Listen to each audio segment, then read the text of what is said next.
অনেক রোগী আছে আমাদের কাছে যে বলে যে বুকটা চাপ দিয়ে ধরে রাখছে, বুক ব্যথা করছে এবং সেই ব্যথার চোটে তার হাত পা ঝিনঝিনও করতেছে, মাথা ঘোরাচ্ছে, অনেক সময় বলে বুক ধড়ফড় করছে।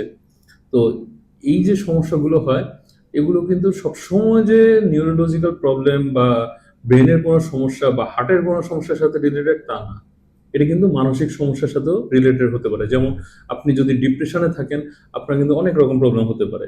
মাথা ব্যথা করতে পারে, শরীর জ্বালা-পোড়া করতে পারে এবং আপনি যদি অ্যাংজাইটিতে থাকেন, বুক চাপ দিয়ে ধরতে পারে, বুক ধড়ফড় করতে পারে, বমি বমিও লাগতে পারে, ঘন ঘন প্রস্রাব হতে পারে, শ্বাস নিতে কষ্ট হতে পারে।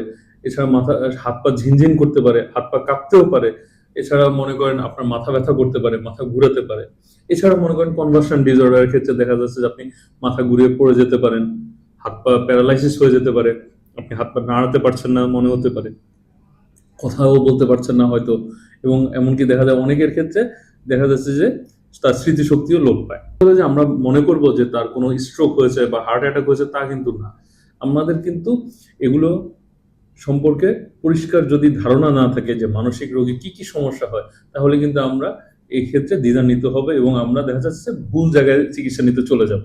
যেমন এই সমস্যাগুলো আপনার অ্যাংজাইটির ক্ষেত্রে হতে পারে, ডিপ্রেশনের ক্ষেত্রে হতে পারে, কনভার্সন ডিসঅর্ডারের ক্ষেত্রে হতে পারে।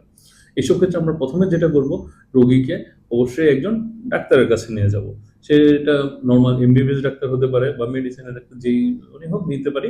নিয়ে সেই ক্ষেত্রে ডাক্তারের উচিত হবে যে রোগীর অ্যাকচুয়ালি কি সমস্যা সেটা ডিসিশন নেওয়া।